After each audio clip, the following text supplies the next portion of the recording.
Welcome to Coffee with the Sarlos. I'm Kelly. And I'm Karen. We are a mother-daughter duo of mediums, medical intuitives, psychics, and energy healers offering personal sessions to clients all over the world. And this is our podcast. Coffee with the Sarlos is a platform to share the remarkable experiences of our clients and the messages that are channeled for them from the spirit world. These stories will make you laugh, some will make you cry, and some are certain to be an absolute butt-kicking with love. Our intent for this podcast is to gently and kindly challenge your beliefs, grow your empathy, and help you find pieces of your own self in each one of these individual stories. Before we jump into today's show, we have a few notes for our listeners. Karen and I have personal practices channeling for local and international clients. If the stories in these shows is something you'd like to experience, you can request your own personal session through our website, bysarlo.com. We also have gift certificates available if you wish to gift this experience to someone anywhere in the world. We have a second podcast series called Sips of Sanity. This series is your emotional and intuitive intelligence toolkit. We pick one topic every month and provide you with healthy tools for critical thinking and communication. This series airs the first week of every month. The first show is free and can be found on our website, your favorite podcast platform, or YouTube. The full series can be found on patreon.com/bysarlo. Patreon is our membership portal with a ton of monthly benefits for those of you seeking to grow your emotional and intuitive intelligence. Karen has a personal blog that explores the beauty and importance of intuitive gifts. There's a question and answer segment that addresses listeners' questions. As we mentioned, you can find the complete Sips of Sanity series here, along with handy habit trackers and great reflective questions to help you get the most from the shows. We provide you with guided journeys and music to enrich that experience, and we're running an emotionally intelligent, interactive book club. And for patrons in our top tier, each month we're putting your names into a draw for a free half-hour channeling session with Karen or myself. If you're interested in joining us, head over to patreon.com/bysarlo. Now, on to the show. Good morning, Kelly. Good morning, Karen. I have a wonderful show today. Oh, fun. Okay. Yep, it's gonna kind of not sound like that at some times, but I think overall people are going to leave at the end of it and go, I'm glad I listened to this. Cool. So I need a man's name because I have a male client. I choose Hugo. Thank you.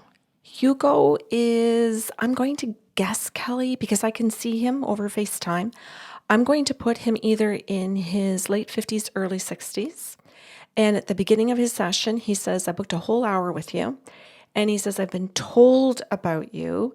And I was told to call and ask for an open session and that you would literally connect with my soul and my spirit guides. And he's using these terms, but you can see he's not totally comfortable. And he says, so I've been told this and just to sit back and listen. So I've got notes to write. He says, so I might have to slow down. And I'm also recording this. And I said, okay. And he goes, so I want you to go into what they call the open session, please. Ooh, someone prepped him well. Oh, yeah, they did. Oh, and you're going to hear all the reasons why. Okay. So the guides came in immediately and said, okay, Hugo is not really looking for an open session. He needs certain things done today, and he knows it. He's here because somebody feels that he's finally ready for it. He refuses to do therapy. He refuses to pick up a book. He refuses to look at or listen to a podcast.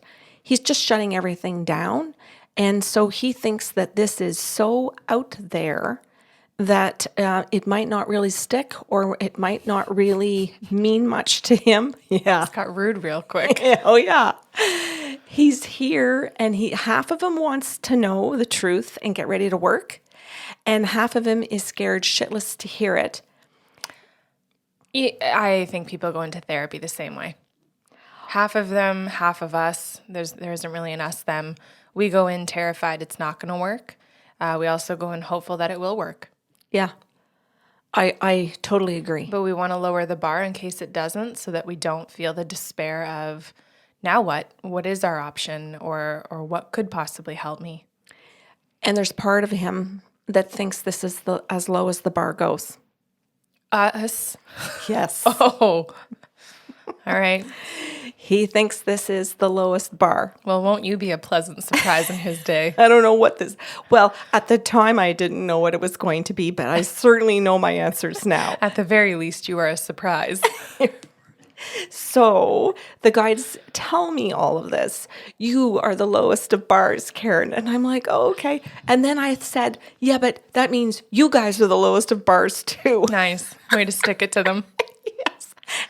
I had such a good laugh with him. And then he says to me, what are you laughing at? You, essentially, Yeah, right? undermining the other world. Exactly. Thinking that he's going to go and connect to his soul and that's the lowest bar possible. Oh, okay.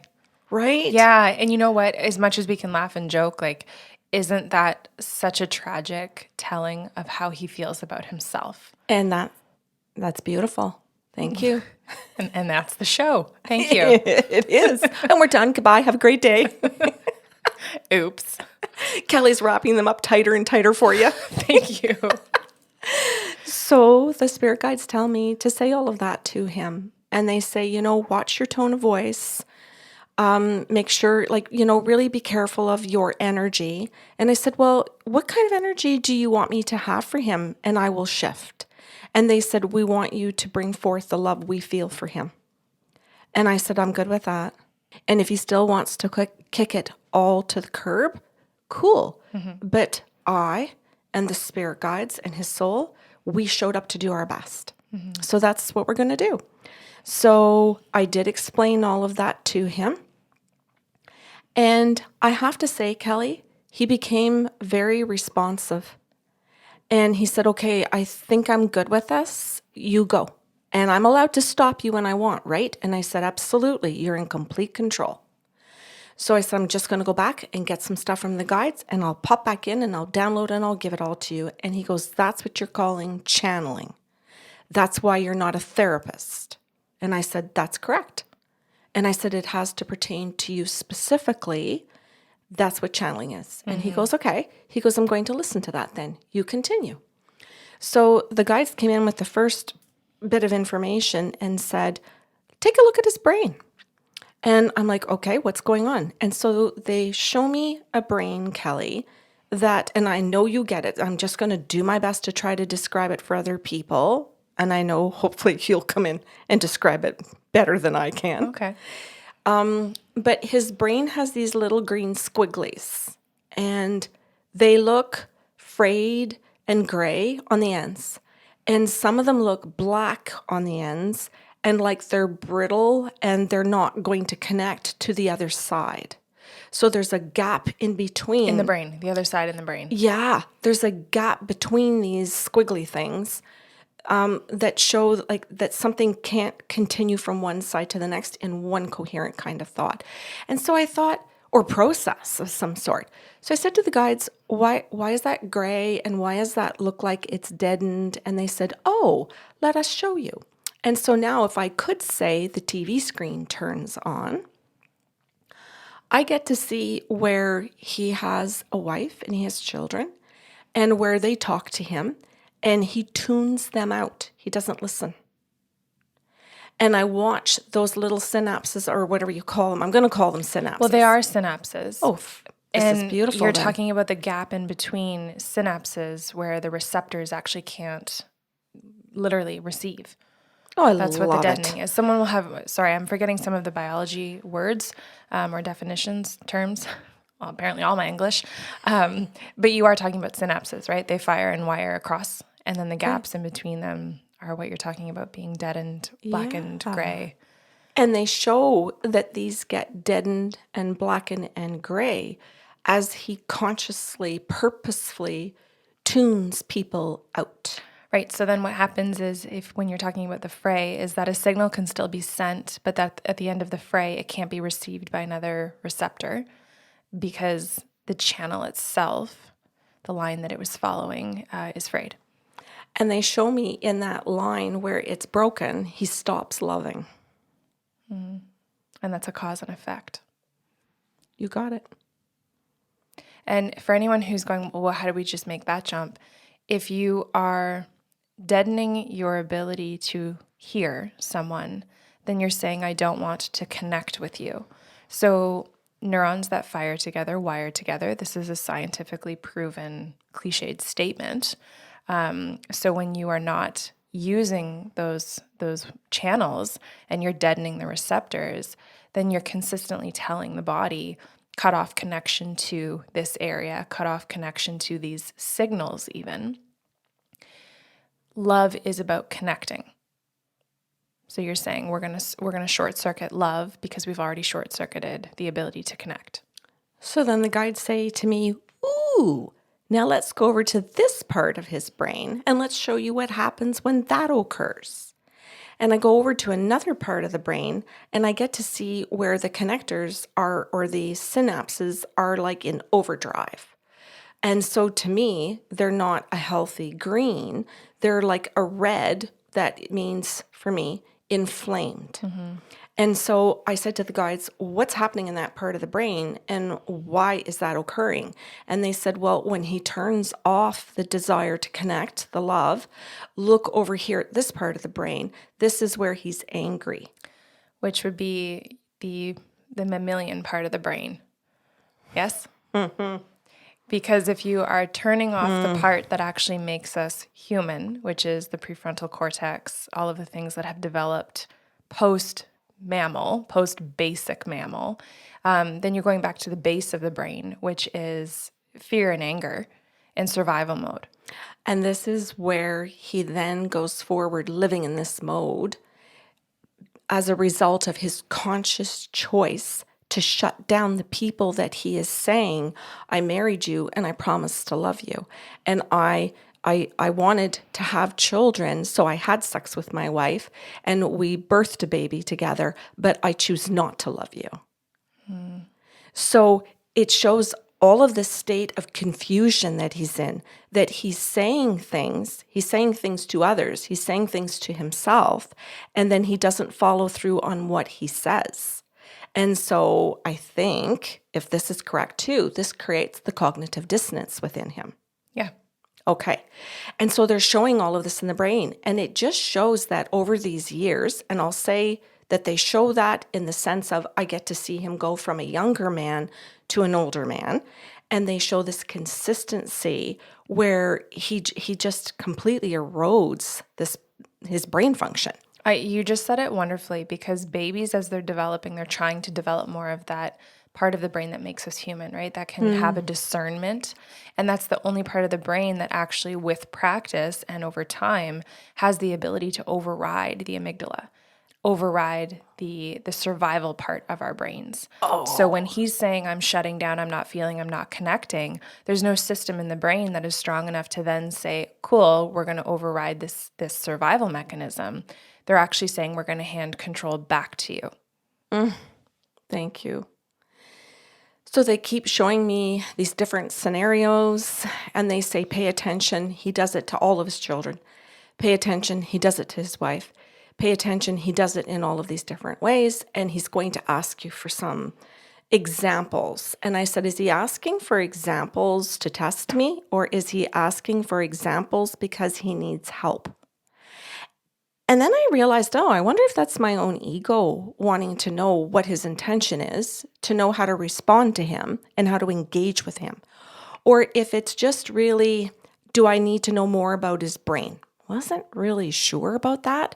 But the guides came back in and said, he does this repetitively by choice until it becomes automatic. Does that also make sense then?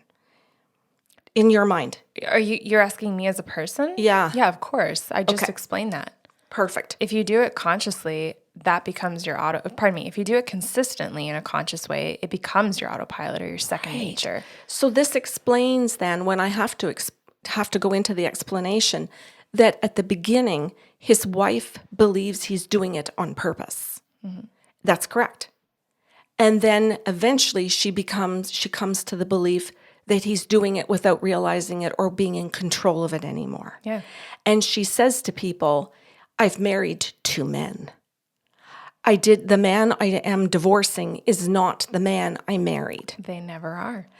And this, They being the partner, I'm not picking on men here. yeah. So this is explained to him, and he looks at me and he goes, okay.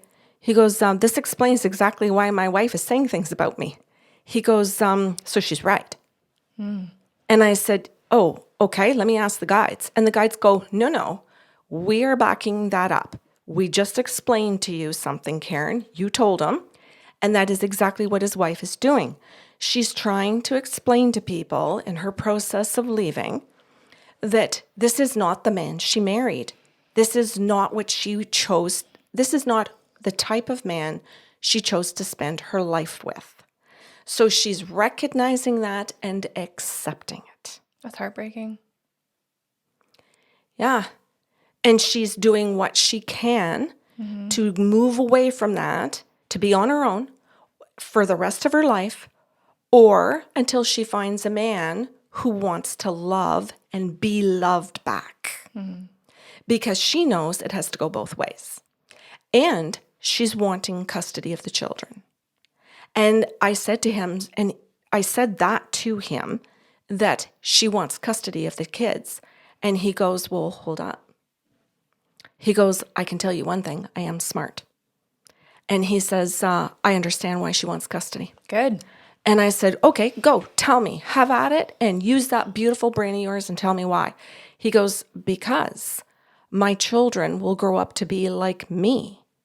If they live with her full time, and I go off and I get healthy, and then I come back and say I've worked, and then I can be that man who gives love and receives, then I have earned the right to be a parent. Good job, Hugo. Yeah. He goes, I didn't understand it, so I was dragging her through courts. I have been fighting with her for custody. I wanted full custody. And I said, nah, you didn't want it. You just wanted to fight. And he goes, that's true. And he goes, and now I'm understanding that the only reason I want to fight is because that's what I trained my brain to do. And he says to me, now you're explaining that I'm the one that trained my brain to do it. Therefore, I am the one that can train my brain to undo it and get healthy. Good connections. Yes. So it's beautiful to see that this man has broken connections by his own choice and then on automatic. And then you see him sit there and go, I made this mess. So this is the mess I'm supposed to clean. And then he says to me, okay, now I understand why my wife said, I will stay with you if you go to therapy. Now I understand it because I need help learning how to undo what I did.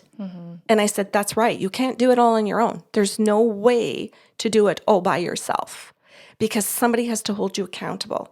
And that's not her job as your partner. That is the job of a qualified, healthy therapist.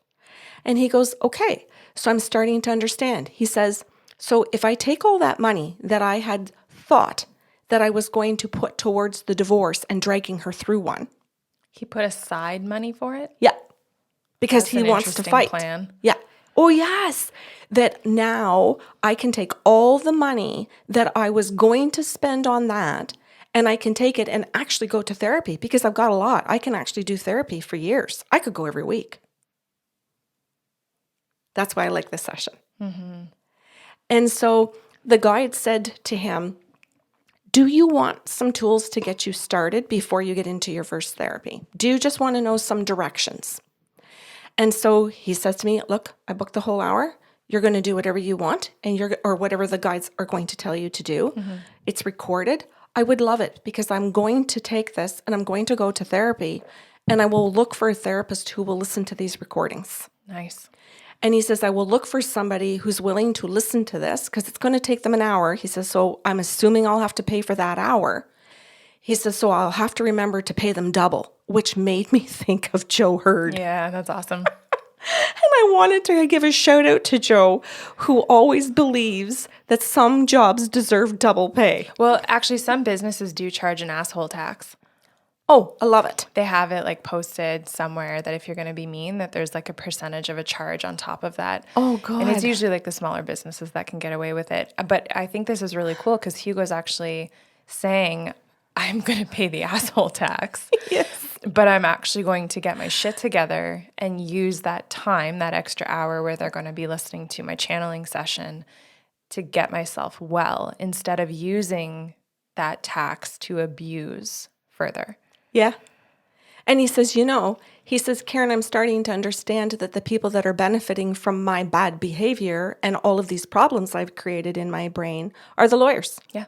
He goes, it's got to be that the legal system is what's going to benefit from this because I'm not ultimately. I've lost my wife and my kids. Yeah. And now I'm trying to create more fight where even if I do win my kids, why would they want to be with me happily? Mm-hmm. They're going to they'll only be with me because they're forced to be or they're afraid to be. Mm-hmm. And he says, so I won't have any connection to them. And I went, that's correct. So why would you want that? No healthy person wants that relationship with a partner. Actually, Kelly, with anybody, if you're healthy. Mm-hmm. Let's just go with the whole universe. Just broaden that. And so he says, okay. He says, I can get on board, and I like the fact that you're giving me information and a plan. So he goes, I'm very structured that way. And I said, well, no. I said, every human is structured for logic, but every human is also structured to use their intuition and to use their emotions and all aspects of themselves. And he said, oh, well, I don't really believe that. And I said, well, then I said, you need to educate yourself. And he went, oh, good on you. He goes, that was just putting it right back in my face. Mm-hmm. And I went, yes. He goes, that was insulting to you. And I said, correct, you insulted me. And I said, but basically you're insulting all people, not just me. I said, you're insulting the human species because it isn't just me that uses the intuitive part of a human being. Mm-hmm. Lots of people do. And they're not paid to do it like me. But I said, you're also putting down an aspect of yourself. And he goes, that will be one for my therapist. Mm-hmm. And I said, you're damn right it will be. I said, it will be because you willingly suppress parts of yourself. And that's something that therapist is going to have to look at as to who taught you to do that. Mm-hmm. Because you weren't born a baby and came into this planet knowing you were supposed to suppress parts of yourself. That's somebody who taught you that. Mm-hmm. And he goes, okay. He goes, I'm going to hit the pause button. Do you know who? And I said, I do, because the spirit guides will give me that information. He goes, then that will be session 2. He goes, because I need you to do some other things for me today. I'm going to make a note on in my own binder here. And he says, I'm going to write down that my session 2 with you and all the things that we need to talk about. Then I'm going to write down under another folder, he says, or index card, everything I need to talk to my therapist about. And I would imagine that some of them are going to overlap because you're going to need to work together. And so he says, I am a man of action and I like my logic. So I want to know if you have a therapist that you recommend who will work with you so that when I say this is what Karen has told me, they're not going to dismiss it because you're intuitive. Mm-hmm. They're going to value the work I'm doing with you. So, and I'm like gobsmacked because he's going from insulting to how do I work with you? And bring in other team members. Yeah. I mean, that's progress, if I've ever seen it. Honestly, Kelly, I think this is what you call ducks in a row. Mm-hmm. I think this is where the whole sequence of events in the universe, synchronicity, where he's just been hurt just enough times, just the right amount. It's like the scales of the universe went, okay, one more person hurt him, boom. He's hurt one more person and he's sick of the way he's talking to them. Now he's aware of it. Mm-hmm. It's just like everything gets lined up. And I think that is exactly what that person saw in him that said, oh, this is the time to call Karen or Kelly. Mm-hmm. Oh, you're right at that point, which some people listening to this might go, yeah, that's called freaking rock bottom. Or whatever it is when you finally, opposite of that, when you actually open up to something. Because you have been in so much of your own pain. You have inflicted so much. and you're just sick of all of the suffering and the drama. And he steps into, well then, what is the opposite of all of that? And so the spirit guides say that he's at this real crossroads that they have to grab onto in this hour and be able to really be accurate and hit everything spot on, not to tip him over. So sometimes I felt like I was walking a fine line. Sometimes you feel that way? Oh. It's the whole fucking job. Okay, that's fair. Okay. Did I gap out for a second? No, it's just that I have this habit of coming to these grand new awarenesses of something. And they're things I've said 50 times. Yeah, 337 times. And you're just like, yeah, whatever, Mom. And you so kindly just... I used a swear word. I don't know if... I meant it kindly. Right. Well, that's what I mean. I know you mean it kindly. Yeah. So the rest of his session then was him affirming it.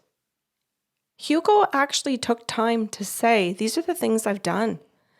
Is this when you mean that my brain did this? Mm-hmm. And he would give like a little example of, for instance, where his kids were choosing to go and live with Mom. And he was like calling the police to say she took them. Whoa. And the kids would say to the police, no, like Mom didn't take me. I came with Mom. So now she's pushed off like with a police officer to make it look like she's abducted her own children instead of, no, my children chose to come with me. Why are you here and what's going on? And so she's perplexed. The kids are perplexed. I'm certain the police officers are still perplexed. But they really, I guess they have to follow a protocol Absolutely. of sorts because the situation could be that they really are. Yep. So they're doing their job. But in doing their job, he's the one that's abused the police, his children, his partner. And all of us in our tax dollars. Yeah. And so he gets told that. He gets told, this is what you just did. You just wasted the time of police officers. You've just put them into a situation they don't ever want to be put into. Mm-hmm. If they had the choice, they'd only show up when they actually were freaking abducted. Not when people are playing games. Mm-hmm. So I have to tell you, he got reamed out a little. Good. And I have to tell you, I really enjoyed it. Good. I enjoyed hearing him feel sorry. I enjoyed the part where the guide said, now be neutral, but firm. He needs to know what he's done is wrong. And so I happily told him all of that. Mm-hmm. And I did. I'll say I used my stern voice. And he was excellent in that he sat there and he said, fair. I've done that. That's fair. And I said, so what are you going to do going forward? Because that part of your brain that wants to get triggered and fired up again might just kick in and take over and control you again. So you have to have a plan of action so that when that occurs, you don't just call the police and set that to motion again and apologize after the fact that you've done it again. Kelly, this session ended on such a freaking high note. This man sat in front of me, booked his next appointment, asked for the name of the therapist that you and I refer to, told me he'd get back after he sees his therapist, told me he was calling his wife to explain that he's starting to understand his behavior and that he had a plan of action. He wasn't calling her till he had a plan of action. Beautiful. And I said, so tell me, talk to me about your plan. And he listed who he could call that he would trust to stop him in what he was doing. Up top. Congratulations. Isn't it beautiful? Yeah. So and he will deal with all of that. We have the next appointment booked for follow-up so that he has a plan to be a better ex-husband. He has a plan to be a better future parent, and so on and so on and so on. Mm-hmm. And I just am so grateful that all of those ducks lined up properly and that I got him. Mm-hmm. And that the whole desire that you and I have to connect to his spirit and the spirit guides to present him with the proper energy is what freaking matters most. Yeah, because it's facilitating ease. Yeah. Which some of us are looking for and some of us are not looking for. And his ducks lined up to say, yes, I need and want a life with more ease. Instead of all the drama. Isn't that lovely? Well done. Yeah.